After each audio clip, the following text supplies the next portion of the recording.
Hi everyone, welcome back to my channel. Today I'm going to be doing a recap of my March finances, my March budget. If you've not seen either my budget video or a recap video before, hey, hello, I'm Maggie. I would love for you to check them out. I have a whole playlist of all of them. I will leave listed down below and up in the cards as well. So today we're going to be looking at how March actually went. So I have two worksheets that I've kind of started on. We're going to fill out a few things together.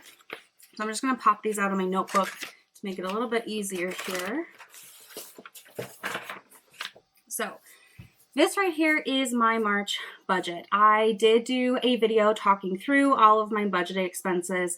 So that is everything over here. Today we're going to be talking about my actual and the percentages. So I did have some changes, which is probably usual for most budgets, you know. Things don't always go to plan, or maybe you're under budget, over budget. So that's what we're going to talk through. But before we do that, I want to talk about my total income. So I budget off of my salaried income. I'm paid one time a month. So this is what my paycheck actually, like what hits my bank account is. Now, I actually brought in $5,413.59, which is quite a bit difference between $3,570.18. So right off the top, that is a difference. But I want to talk about where that money, that income for me came from. And I keep track of that on the back of this piece of paper. This is what I call my March income report. It's very easy. All I do is I write down the date, active or passive. So everybody has a different definition of if you consider income to be active or passive. Active meaning for me that I had to maybe work a job or exchange hours or effort in order to get the money. Passive might be something that I consider I didn't really have to do much for. I just got the money. So I break that down, but again, everybody's going to differentiate there. And then I have a little description of what it is and the dollar amount. So quickly going through my list here, I have my salary, my Capital One interest. I have my sinking funds in different Capital One 360 savings accounts. So I do earn some interest. I have my Discover cashback. So I do have a Discover card. And for the first quarter of 2021, grocery stores offered 5% cash back. So every time I went grocery shopping, I put it on my Discover credit card. I pay it off in full at the end of the month, but I do get some cash back with it because I'd be spending that money anyway. It's in my grocery budget, so I figured why not use that card, right, and benefit from it. I did receive the latest stimulus check in the full amount, so we have that there. Then I have this one, New Mexico reimbursement. I went on a work trip in March, and part of my expense report is to submit like mileage and things like that. So after everything was all said and done, I actually pocketed $24.24 after paying off all of the expenses that I accrued during that trip. Then we have Delta reimbursement. From this work trip, when I was coming home, Delta misplaced my bag. It did not make my connection flight. So I did have a period of time where I had nothing. Even though I was coming home, I still live about 300 miles north of the airport. So I was, kind of needed like something to wash my face with and deodorant and toothpaste. So I went to Walgreens and actually submitted that receipt to Delta, and they reimbursed me. So that's that $71.23. But I have it here. I had a question about this last month, I believe, or maybe it was the month before. I still put this here because this came into my account. Of course, I did pay this $71.23 with money I already had, but I'm reimbursing myself back, and I think it's helpful to make sure that you have everything coming into your bank account accounted for, so that at the end of the month when you close out, you know that your numbers are making sense. Because if I didn't put this here and I only took out the $71.23, but then my balance in this account, I used my incidental account, was it didn't match that I should be missing $71.23. It has that amount in there. So to me, that would be a discrepancy. So I do list out everything. But everybody does budgets different, and that's why it's nice to share. Next, I have GroundFloor. This is a real estate investing website. I previously put money into houses in there, and I got some of those loans to pay out. So I did cash out $23.90. Then I have my Betterment and my Roth dividends. I do have my Roth IRA with Betterment, but I have two different accounts with them. So in total, $1.05 in dividends between those two accounts. Scott half, this is the line item my boyfriend and I have determined there's certain expenses that we want to split because we're living together.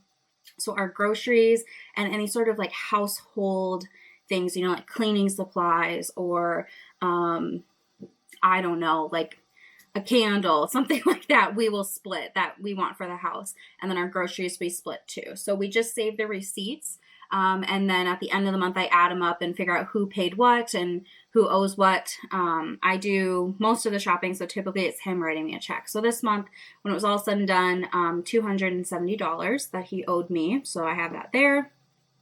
And then also the Capital One cash back. I also have a Capital One card, and I use this for pretty much all my expenses, and then I pay it off. So $37.21 in cash back there. So in total, my total income, $5,413.58. Here I have how much I personally considered as active, which came out to being about 66%, and passive income came out to being about 34%. So I'd say that's pretty darn good. Of course, we have that stimulus check in there, so that really bumps it up quite a bit, but I'm pleased with that. So now you know how I got to my total income that actually came through my accounts in March. So let's talk through this. A couple of items up here. My phone bill went up just a few cents. I believe it's just like taxes kind of recalculating there. So now I know this will be the amount to expect, and I've updated my future budgets to reflect that. Grocery came in at $433.16. Gas came in a little bit higher, $59.06, and then my spending came in a little bit higher too. Part of the spending money, if you remember, I just said my boyfriend pays me back for stuff. I went to Target. I picked up 6 t-shirts. He only wears black t-shirts. So after they get too faded or too old, I buy him another stock. So I bought him, 6 black t-shirts to wear. And so he paid me back for that too. And so that does reflect in my spending. So it doesn't mean that I spent $780 myself, but there's, that's the category I put it under.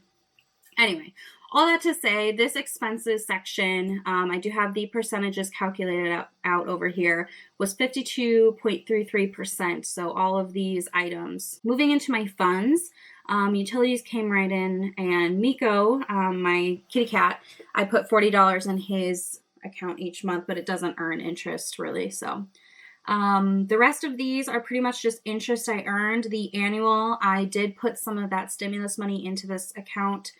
This account I use for annual expenses. So my biggest annual expense is coming up in April. So I wanted to just put a little bit more in there so that I'm ready to go for that. Incidental, I normally put 50, but I did put that Delta reimbursement money under my incidental. So that's how that all flushes out. These ones just earned, a few cents of interest. And then here we've got the emergency fund. So $932.29, that's quite a jump from the $50 I planned on. My phone actually just stopped. It would not charge. It would not turn on. I had no phone for 2 days. And so I had to bite the bullet. I went to Verizon. I went to Best Buy. I tried to get them to help me fix it, and it was just a lost cause. So I had to buy a new phone. I got the iPhone 12 mini, which I really like. And so that came out here. And what I did is I actually put, that happened right before I got my stimulus. So I put my stimulus money back into my emergency fund to cover that cost. So my emergency fund is back at where it was. It was just depleted for a day, and I fortunately had that money come through so I could replenish it. So that's what that is.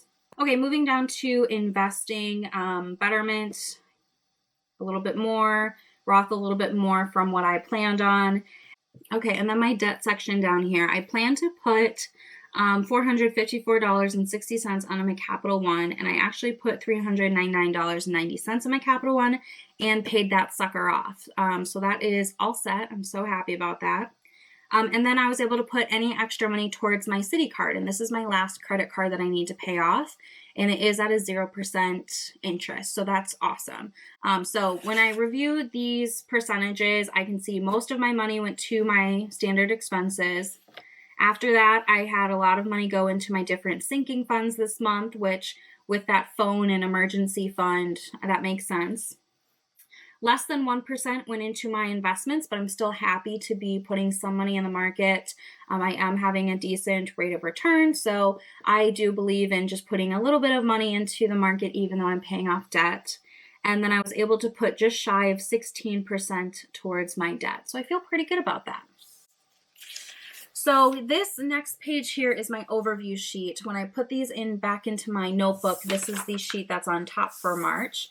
So up at the top here, I just have that total income, the percentage passive and active, and then I draw this pie chart, which is probably not accurate, but it's good enough for me. I like to see those different percentages from my budget kind of visually. So that's helpful for me to tell, and I'm excited to be able to compare this in the future when I don't have debt and things like that.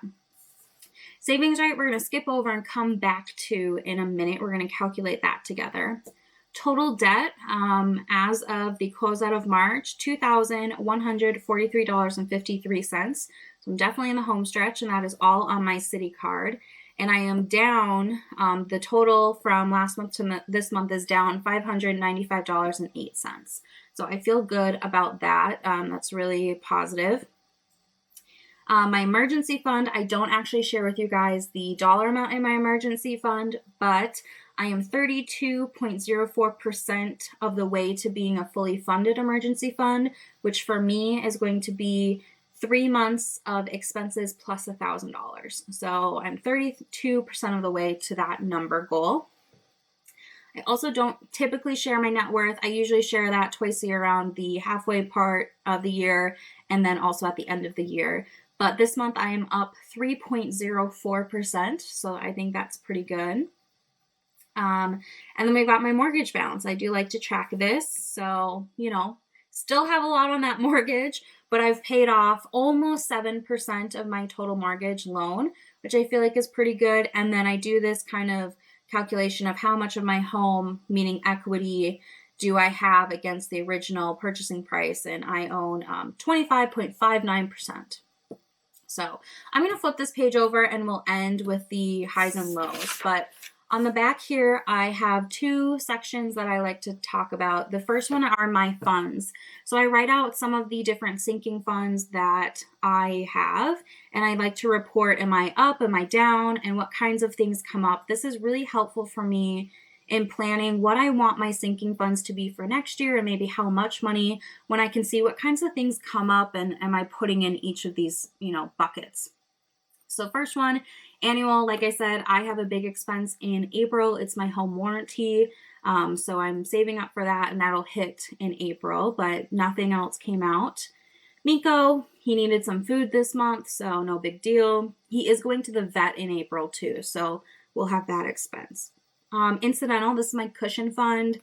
When I was traveling, I needed to buy a plug that would take the cord that my old iPhone needed. So I had to stop and get one at a gas station in New Mexico, which whatever. Then I had to get a phone case for my new phone. And then I also needed to get a copy of my official transcripts from college, which you have to pay for, which is so dumb. But that came out of my incidental fund because it wasn't something that I really planned on. And that's exactly what that fund is for, just anything that comes up. My beauty here, I am on a low buy, so I will be having a whole video dedicated to the beauty and clothing expenses and purchases I made throughout the month of March. That should be coming up in a couple of days, so stay tuned for that. But I did make an order from Amazon, and I did purchase a blush from Target. Gifts overall is up, but I did spend some money. It is my boyfriend's niece's birthday at the very beginning of April, so I did purchase her. She's really into drawing, so I got her a set of nicer colored pencils and then also a sketch pad from Amazon and just shipped it to her house. So yeah, that came out of there. And then home, we got a couple more candles. We love burning candles. And then I also got toilet bowl cleaner for all 3 of our bathrooms. So, real exciting stuff happening over here. And nothing out of vacation, but I am going to be using some of that vacation money in April, but nothing came up in March. Now down here is where I calculate my savings rate. So this is a portion of the video that I'm going to do a little bit of math with you, but I tried to do some of the grunt work already. So let's just talk through this. Your savings rate is basically how much are you saving? What percentage are you saving of your paychecks? So I like to calculate this two different ways because there's kind of two schools of thought. One is including the principal payment that you make towards your mortgage, and one does not include your principal payment. And I can see both ways because your mortgage, in theory, you're paying yourself back because it's equity, right? Like it turns into your own money eventually, but it's also debt. So I can see both sides of that argument. So I just calculate both of them. And this is how I do it. I have three variables, A, B, and C, that are added together. And D is my total income. So we've seen this $5,413.58 number before. And that's where that, we did look at my income report and all that. So the first letter here, A, is basically your cash on hand. So I take the total of my funds, so these ones up at the top, but also like my emergency fund and other things that I don't really share the dollar amount with you guys. Take the total from the end of March across all of those, and I subtract against the total from February. Sometimes this is a positive number, sometimes this is a negative number, but really what this is telling me is how much money did I actually hold on to from the beginning of March through the end of March. How much money did I hold on to? And so for me, I have a positive number, which means that I've saved more money than I spent. And it was $477.76. So that's great. B here is my investing. So I have two columns. I have what I contributed as well as what I've earned, because that is also income. I have my investment account set up to, especially my Betterment and Roth IRA, to just reinvest those dividends. So it's not like I'm being paid out and then I'm putting it back in. It happens automatically, but I think it's nice to track that. So in total, with my contributions and my earnings, I had $39.76 in investments this month. And then here I have my mortgage principal. So in March, I ended up paying $332.37 towards my mortgage principal. So that is letter C. So here are my formulas. If I'm including my mortgage, I have A, my cash on hand, how much I saved, plus B, the investments, plus C, which is that mortgage principal. So those three added. Then we're going to divide that by D, which is my total income, and multiply that to 100 so I get a percentage. So I do have that math started down here. And so I have the three, A, B, and C added together. That's $928.58. So now I have that $928.58 over my total income. And so that's the math that we're going to do together real quick. So we've got $928.58 divided by $5,413.58 times 100. So 17.15% savings rate if I include my mortgage. So then over here, I've got the same setup, except I did not include that $332.37 because that's the mortgage that I'm not going to include. So over here, I added all of this up. It's $596.21. And I did the same thing. I put that total here with my total income down below that I'm going to divide. So we have $596.21 divided by 5,413.58 times 100. So 11.01%. Pretty darn good. Like I said, because you can have negatives, you could have a negative savings rate, meaning that you spent more this month than you had before. And that's okay, because some of the sinking funds, think about like a Christmas sinking fund. You're going to be saving all year, but eventually you are going to spend that money. So that's just something to keep in mind. It's not the end all be all, but I think it's an interesting number to track. So I'm going to flip this back over and put those numbers in my savings rate section here. So we said with mortgage was $17.15 and without mortgage was $11.01. Here we go. I want to talk about the pros and cons of March. The pros, I got a stimulus check. I'm very grateful for that, and I feel like I put it to good use. And I also made some pretty good progress towards being debt-free. I am almost under that $2,000 mark, which is very, very exciting for me and definitely something that I'm proud of. A couple of cons, I would say. I had to get a new phone, so I had to dip into that emergency fund. But I am happy I had that emergency fund ready to go. And even if I didn't get the stimulus check to immediately, refill that emergency fund, it still was really nice to know that literally when my phone would not turn on that I need for work, I could go buy a new one. It wasn't something I had to really think about other than, shoot, that's inconvenient. Also, I did kind of bring in a few different beauty items this month. So I am going to try to, rein it in and not do so much purchasing in April and May perhaps.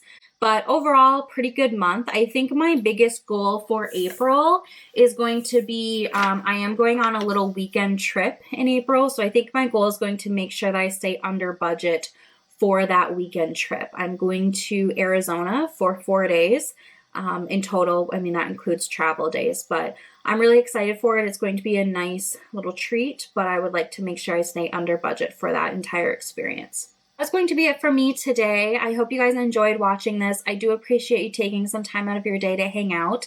Let me know down below in the comment section maybe what's a goal you have for April or what's something that went well in March. I'd love to hear a little synopsis of how things are going for you financially, but I hope you're doing well and staying healthy, and I'll see you guys in my next video. Bye, guys.